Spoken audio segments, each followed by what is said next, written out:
आणि या देशातील लाखो करोडो दुःखितांना पीडितांना या दुःखातून मुक्त करण्यासाठी ज्यांनी संपूर्ण जीवन अर्पण करून या मुक्तीच्या मार्गावर आणलं ते महासाधक डॉक्टर बाबासाहेब आंबेडकर यांना प्रथम फुलांना वंदन करतो। तसेच आज त्यांच्या श्रद्धांजलीसाठी आपण सर्व बहुसंख्येने उपस्थित आहात। ते माझे मामा यशवंत दगडू अंकुश यांना देखील मी प्रथम विनम्र अभिवादन करतो। आज खरं तर माझ्यापेक्षा ज्येष्ठ श्रेष्ठ लोक या ठिकाणी होती। अध्यक्षाची ज्यावेळेला सूचना झाली तर माझं नाव घोषित केलं तर मला थोडंसं आश्चर्य वाटलं की अध्यक्ष बोलवण्याकरता आपण तेवढं लायक आहोत का, हा प्रथम माझ्या मनामध्ये प्रश्न उद्भवला। पण तरी देखील आपल्या सर्वांची मान मर्यादा राखून मी या चिंतामण साळवे सरांनी आणि शिवाजी साळवे या अवघ्याच्या कार्यकर्त्यांनी मला या ठिकाणी सूचना करून हे पद भूषवायला सांगितलं। तर वेळ फार झालेला आहे, या ठिकाणी मला अधिक काही जास्त बोलायचं नाही। पण अध्यक्ष म्हणून जो सभेचा गोषवारा अध्यक्षांनी द्यायचा असतो, सादर करायचा असतो, ती भूमिका मी पार पाडणार आहे। तर उत्तम प्रकारे सूत्रसंचालन शिवाजी साळवे सरांनी केलेले आहे। तसेच भारतीय बौद्ध महासभेचे बौद्धाचार्य पगारे सर या ठिकाणी सुरेश पगारे सर यांनी खूप सुंदर असा विधी संपन्न केलेला आहे। तसेच या ठिकाणी काही लोकांनी चिंतामण साळवे सरांनी त्यांचं गुण सांगितलं की ते कष्टाळू शेतकरी होते, खूप कष्टाळू बाणा त्यांचा, आणि हे सगळ्यांना माहिती आहे। आणि त्यांच्या परिवाराची काही माहिती सांगितली। त्यानंतर दिनेश तपासे आहेत, जावई आहेत, त्यांनी आपल्या भावना व्यक्त केल्यानंतर हृदय गदगदून आलं, भरून आलं। चांगल्या माणसाच्या सद्गुणाने माणूस हलतो, हेलावतो, आणि ही गोष्ट आपल्या सर्वांना ज्यांना यशवंत अंकुश जवळून अनुभवता आलेले आहेत त्यांना हे नक्कीच झालेलंच आहे। तसेच अभिजित साळवे अवघ्यातून तरुण तडफदार, त्यांनी श्रद्धांजली वाहिलेली आहे। तसेच हिमशक्तीचे आमच्या आंबेगाव तालुक्यातील हिमशक्ती सहकार पतसंस्थेचे प्रमुख दिनकर गायकवाड यांनी देखील आपल्या भावना या ठिकाणी व्यक्त केलेल्या आहेत।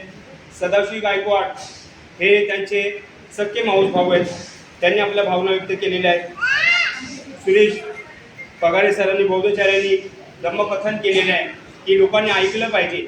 या ठिकाणी ज्यावेळेला आपण ज्या प्रसंगात बसतो, हाच एक प्रसंग असतो की आपण ऐकायला कान उघडे ठेवतो, आपलं हृदय उघडं असतं, आपलं मन उघडं असतं। नाही तर आपलं मन हमेशा अंधाऱ्या कोठडीत एखाद्या कैद्यासारखं बंदिस्त असतं, आणि बंदिस्त मनामध्ये काही शिरत नाही, असा माझा प्रदीर्घ अनुभव आहे। तर हा एक असा एक दुःखाचा प्रसंग असतो की दुःखाच्या वेळेलाच माणूस शांत आणि व्यवस्थित बसलेला असतो, आणि आपल्याला पण तो चेक करत असतो हे जीवन कसं आहे। तर जीवनाच्या संपर्कात येण्याचा हा एक प्रसंग आहे। अशा प्रकारचं सरांनी या ठिकाणी चांगल्या प्रकारचं केलेलं आहे, आपल्याला मार्गदर्शन केलेलं आहे। तसेच या ठिकाणी ज्येष्ठ श्रेष्ठ कार्यकर्त्या मंदाकिनी शिंदे मॅडम या ठिकाणी आहेत, त्यांनी देखील त्यांना अनुभवलेलं आहे, आणि अगदी थोडक्यात पण त्यांना खूप काही सांगायचं होतं, परंतु वेळेची मर्यादा पडल्यामुळे त्यांनी अगदी मोजक्या शब्दामध्ये आपल्या भावना व्यक्त केलेल्या आहेत। तसेच या ठिकाणी साळवी सर, मला वाटतं विनोद साळवी सरांनी खूप चांगल्या प्रकारचं या ठिकाणी त्यांनी सांगितलं की समजदार कोण असो, शिकलेला आणि समजदार यातला फरक सांगितला या ठिकाणी थोडक्यामध्ये, की कमी शिकलेली माणसं ही फार समजदार असतात, आणि ती समजदार का असतात की त्यांनी कमी शिकलेलं असतं, हे त्यांना अनुभव असतो की मला समजत नाही, मला कोणाकडून तरी समजलं पाहिजे, मला विनम्र राहिलं पाहिजे। पण शिकलेल्या माणसाकडून ती अपेक्षा बाबासाहेबांना होती, ती काच करता नाही आली। तर शिकलेल्या माणसाच्या डोक्यामध्ये अनेक मार्ग तयार होतात विकासाचे, आणि खूप ऑप्शन असतात, असं करेल तसं करेल, हे करेल ते करेल, आणि न शिकलेल्या माणसाकडे एकच मार्ग असतो, मला दुःखमुक्ती पाहिजे. म्हणून न शिकलेल्या माणसांना धम्म लवकर पोचायचा. हे भगवान बुद्धांपासून आतापर्यंत जे जे अशिक्षित लोक आहेत ते दुःखातून मुक्त होण्यासाठी धडपड होते. बाबासाहेबांच्या मागे असलेली जी काही प्रमुख लोक होती ती अतिशय दुःखी जाणते. फार महत्वाचं बोलतोय मी, आपण ध्यान देऊन ऐका की ज्याला दुःख, बाबासाहेबांचं दुःख कोणाला कळतं? बाबासाहेबांचं दुःख किती प्रचंड दुःख आहे, आपण ते दुःख वाचतो फक्त, पण ते कळतं का? ते त्याच माणसाला कळेल ज्याला, जो आपल्या दुःखाच्या संपर्कात आहे. जो माणूस स्वतःच्या संपर्कात आपलं दुःख ज्याला कळतं त्याला मग बाबासाहेबांचं दुःख कळेल. आणि बाबासाहेब पण एका सभेमध्ये म्हणाले की माझ्यासारख्या बॅरिस्टर माणसाच्या परदेशातून इतक्या डिग्र्या, ओझीवाईल इतक्या डिग्र्या मी घेऊन आलो आणि माझ्यासारख्याची या देशामध्ये अशी गत आहे की माझ्या समाजाचं दुःख मी माझ्या दुःखातून पाहतो. हा किती मोठा संदेश आहे. म्हणजे बाबासाहेब त्यांना कळू शकतात जे स्वतःच्या संपर्कात असतील, दुःखात असतील आणि त्यांना मुक्ती मिळेल. नाहीतर बाकीचे भरमिष्ठ राहून बरेचसे शेवटच्या क्षणामध्ये गये गुजऱ्यासारखे मरतात. ही गोष्ट मी माझ्या स्वतः डोळ्यांनी पाहिलेली. आणि म्हणून हा दुःखमुक्तीचा मार्ग हा भ्रमात राहून कधीही लक्षात येणार नाही. 2500 वर्षापर्यंत भगवान बुद्धाचं जे कार्य टिकलेले आहे ते एकच गोष्टीमुळे की सर्व धर्म लोक मुक्तीसाठी धडपडत आहेत की मला समाधान मिळालं पाहिजे शेवटला अंतिम क्षणी. हा माणसाचा अंतिम उद्देश आहे आणि या उद्देशापर्यंत कसं यायचं यासाठी भडतड प्रयत्न करावे लागतात आणि माणसाला ते प्रयत्न नकोशी वाटतात. मनाला फिरायची चंचलपणा, त्याची चव चाखायची, त्याचा एन्जॉय करायची, जी काही तात्पुरती सुख मिळतील ते पटकन, हे सुख मिळालं ते सुख मिळालं, म्हणजे अशी मंकी जम्पिंग करणारं मन आहे ते सारखं पळत असतं. आणि माणूस स्वतःमध्ये त्याचं मन नसल्यामुळे त्या मनाची जी शक्ती आहे, त्या मनाचं जे काही विचार आहे, त्या मनाचा जो काही ताकद आहे, ती एक शक्ती आहे. ती शक्ती जोपर्यंत माणसाला एकत्र करता येत नाही तोपर्यंत त्याला निश्चित कार्य साध्य करता येत नाही. असा माझा प्रदीर्घ स्वतःचा अनुभव या धम्मजीवन जगत असताना माझ्या समोर आलेला आहे.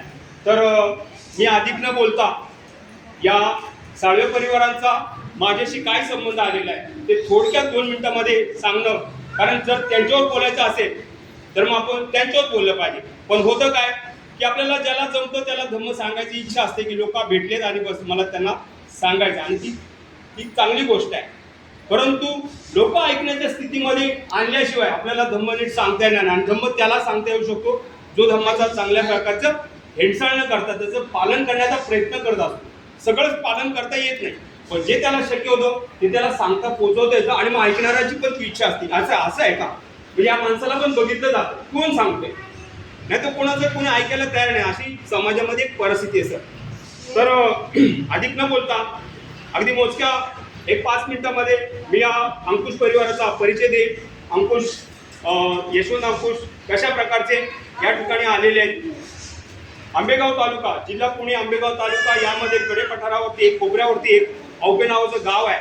त्या गावामध्ये 7 भावंडांचा परिवार, दगडू अंकुश आणि फणसाबाई या दोघा उभयतांचा हा परिवार आपल्या पोट गुजारण्यासाठी ज्या काही परिस्थितीतून आपल्या आईकडे, फणसाबाईच्या आईच्या माहेरात, म्हणजे माहेरातच आईने त्यांना बोलवलं गेलं आणि तिथे त्यांचं माळीन, कोंढरं आणि एक गाव माळीन, कोंढरं आणि आंबडे असे हे 3 गावचे अंकुश परिवाराचे हे कुटुंब आहे. आणि औप्यामध्ये तिथे मुलगा नसल्यामुळे मुलीकडे सगळं काही सोपवण्यात आलं, असं तो साधारण इतिहास आहे. आणि या 7 भावांपैकी 2 भाव माझं लग्न होण्यापूर्वीच अगोदर गेले होते. त्यापैकी माझे जे सासरे जे होते कचर अंकुश यांचं, या माझी जी मिसेस आहे, या 3 बहिणी, या लहानपणातच त्यांचं अल्पशा आजाराने छोटंसंच काहीतरी ताप वगैरे आला आणि त्यात ते अचानक अकस्मात निधन झालं. अशा त्या सासऱ्याचा, म्हणजे दिवंगत सासऱ्यांचा मी जावई आहे. परंतु हे दिवंगत सासरे गेल्याच्यानंतर जे अनेक मगन अंकुश हे दोघे भाऊ, त्यांना एक असा आजार होता की त्यांनाही काय करता आलं नाही, त्यांनी लग्नच केले नाही. अशा प्रकारचे 2 भाव निघून गेले. हे 5 भाव आहेत. त्यामध्ये मला कधीही अंतर दिलं नाही. सगळ्यात माझे ग्रेट म्हटलं तर मी आता कोणाची आवड निवड करणार नाही, परंतु अंकुश सासऱ्यांनी जेवढं काही मला जवळून मला जेवढी मदत केलेली आहे ती मदत मी कधीही माझ्या आयुष्यात विसरू शकत नाही. मला पुण्यामध्ये दशरथ अंकुश सरकारी नोकर, त्याच्यानंतर दूध डेअरीमध्ये असलेले काशीनाथ अंकुश असतील, हे पुण्यामध्ये रहिवास करतात, त्यांचा परिवार रहिवास करतो. त्याच्यानंतर इथे नामदेव अंकुश बसलेले आहे, इथे यशवंत अंकुश आत्ताच आपल्याकडून गेलेले आहे. आणि अशा प्रकारचा ही 5 भावंडांचा मला फार जवळून, त्यांना बहीण नव्हती, परंतु या 5 भावंडांनी या 3 लेकींना, बहीण लेक वगैरे त्यांना काहींना लेक नसायची, तर त्यांनी सगळं आपला सर्वस्व या लेकींवरती अर्पण केलेले आहे आणि उत्कृष्ट पद्धतीने त्यांना आपल्या संसारामध्ये लावला. तिघींचं भलं झालेलं आहे, सगळ्या प्रकारचं त्यांना कष्टाळू जे काही मिळाली, घरं मिळाली, चांगली घरं मिळाली आणि सगळ्यांचं चांगलं चाललेलं आहे. या 5-7 भावांमध्ये जवळजवळ साळवे परिवार या सगळ्याच लोकांचा सोयीक संबंध एकाच गावात जमलेला आहे, साळवे आणि अंकुश. आणि त्याच्या पुढच्या पिढीत मुलांचं सुद्धा साळवेंशी जास्त असा संपर्क असल्यामुळे, म्हणजे आमच्या गावामध्ये 7 गाव साळवे आणि 3 गाव अंकुश, असा हा भागातला एक मोठा प्रमुख असा भाग आहे आमचा, म्हणजे हिस्सा आहे. माळीन आपल्याला माहिती आहे की आता एक हादसा वगैरे झाला. तर अशा प्रकारची ही सगळ्यात मोठी संख्या असलेली अंकुशांची आणि साळवेंची आमच्या भागातली, तर त्यापैकी हा एक परिवार आहे. पोटगुजरांसाठी, पोटाचं आणि आपल्या परिवाराचं रक्षण करण्यासाठी आलेले यशवंत अंकुश. मला वाटतं माझं 92 साली लग्न झालं. 92ला घाटकोपरला एक वस्ती आम्ही ज्यावेळेला नवीन बसत होती, तर त्या वस्तीमध्ये मी अंकुश मामानं सांगितलं की माझ्या घराच्या पुढची जागेचा माणूस भाई लोकांना घाबरून पळून गेलेला आहे, आपण या जागा काबीज करूया आणि कोणी जरी भाई आले तर आपण त्यांना सेटलमेंट करू. तेव्हा म्हणजे हातापाई करण्याचे ते दिवस होते, परंतु म्हणलं मी 100 माणसांना पुरा पडणार तसा माणूस होता, हे सगळ्यांना माहिती आहे. तर म्हणजे दावा मी कोणाला घाबरत नाही, पण माझी लेक या ठिकाणी जी नांदते तिच्यावरती आज येऊ नये म्हणून मला ते नको आहे. मी करू शकतो, परंतु मला ते करूच वाटत नाही, कारण ही लफडी साधी माणसं कधी पण घाबरत असतात, त्यांना बरंचसं करायचं असतं, काही पण करू शकतात, परंतु मर्यादा कधी सोडलेली नाही. तर त्याच्यानंतर जे त्यांची राहण्याची जी वनवन चालू राहिली, तर ते बरेचसे इकडे खडी मशीनच्या आसपासच्या परिसरात अनेक ठिकाणी मला म्हणे तिथे झोपडा बघितले आहे, तिथे झोपडपट होईल, तिथे हे करतोय ते करतोय. पण शेवटला एक सगळ्यात जो उत्तम पर्याय होता तो सासऱ्यांचा, जो या भागात आता जिथे आपण राहतो या भागात असलेली जी वस्ती आहे, त्या वस्तीमध्ये सासऱ्यांचं एक जागा तयार करून ते त्या ठिकाणी राहू लागले. पण तेव्हापासून ते दुखण्यामध्ये राहिले, म्हणजे घरे मिळालं आणि त्या घराचा बंगला झाला, पण तरी देखील या माणसाच्या मनाचं समाधान झालेलं नाही. ही खंत माझ्या मनाला सतत चुकचुकते. जर तो निर्णय सासऱ्यांनी माझ्याबरोबर जर घेतला असता तर एवढा काही प्रसंग आला नसता. पण आता ह्या गोष्टी काही हातातल्या नाही, काही गोष्टी माणसाला कळत न कळत घडत जातात आणि ज्या प्रकारे आपण वाहत जात असतो आणि जसं आपल्याला स्थान मिळेल तसं आपण तो प्रवास चालू असतो. जीवन प्रवास असा आहे, पण जाणून बुजून केलेला प्रवास हा सुखकर असतो आणि अंजनेमध्ये होतं त्याच्यामध्ये दुःखच अनेक वेळाला भोगावं लागतात, कारण मन काय करेल आणि काय नाही हे काही सांगता येत नाही. तर अशा प्रकारचा शेवट होणं अतिशय दुःखामध्ये, हे माझ्या मनाला सतत खंत राहिलेली आहे आणि प्रत्येकाला दुःखमुक्ती शक्य आहे. हा धडा आहे आपल्याला, अंकुश साहेबांचा हा धडा आहे की माणूस किती जरी कष्ट केले, काही जरी केलं तर शेवटला समाधान होत नाही आणि ते समाधान मिळवण्यासाठी लवकर जाग येणं गरजेचं आहे. आणि जाग कशी येईल, कसा आपण याचा अभ्यास करू, हे आज प्रत्येकाची जबाबदारी आणि विशेषतः बाबासाहेबांनी सांगितलेलं आहे की ज्यांनी त्यांनी आपल्या जीविताची जबाबदारी आपल्या शिरावर घेतली पाहिजे. उद्या तुम्हाला कुठला तुमचा नेता येईल आणि तुमचा उद्धार करेल या भ्रमात तुम्ही राहूच नका. आज तसंच चाललेलं आहे की लोकांना वाटतं कोणतरी येईल, म्हणजे हे कसं झालं, हिंदू धर्म जसं देवाकडून आस करतो तसं आपला माणूस नेत्याकडून आस करतोय. हा जो काही फरक आहे त्यांच्या वागण्यामध्ये आपल्या वागण्यात काहीच फरक नाही मला दिसेल.